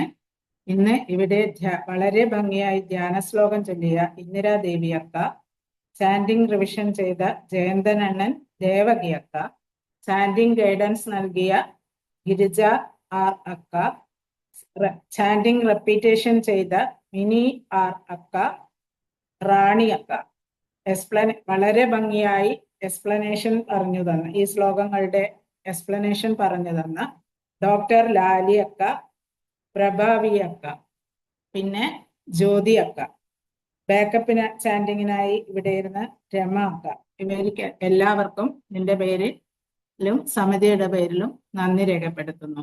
കൂടാതെ ഇതിന്റെ പിന്നിൽ പ്രവർത്തിക്കുന്ന സിന്ധു അക്കക്കും ഗോപകുമാർ അണ്ണനും പിന്നെ റെക്കോർഡിങ്ങിനായിരിക്കുന്ന രുക്മിണി അക്ക, സുനീൻ അക്ക, ഇവർക്കും സമിതിയുടെ പേരിലും എൻ്റെ പേരിലും നന്ദി അറിയിക്കുന്നു. പിന്നെ ഇവിടെ എനിക്ക് ഇതിന് ഒരു അവസരം തന്ന സിന്ധു അക്കയ്ക്ക് പ്രത്യേകം നന്ദി രേഖപ്പെടുത്തുന്നു. പിന്നെ ഇവിടെ ഗീതാധ്യയനം ശ്രവിക്കാൻ സന്നിഹിതരായ എല്ലാ യോഗബന്ധുക്കൾക്കും എൻ്റെ പേരിലും സമിതിയുടെ പേരിലും നന്ദി രേഖപ്പെടുത്തുന്നു. ഹരി ഓം. നമുക്ക് ലോക കല്യാണ മന്ത്രം ചൊല്ലാം. നേരെ ഇരിക്കാം. കൈകൾ നമസ്കാര സ്ഥിതി. ഓം സർവേ ഭവന്തു സുഖിനഃ, സർവേ സന്തു നിരാമയാഃ, സർവേ ഭദ്രാണി പശ്യന്തു, മാ കശ്ചിത് ദുഃഖഭാഗ് ഭവേത്. ഓം ശാന്തി ശാന്തി ശാന്തി.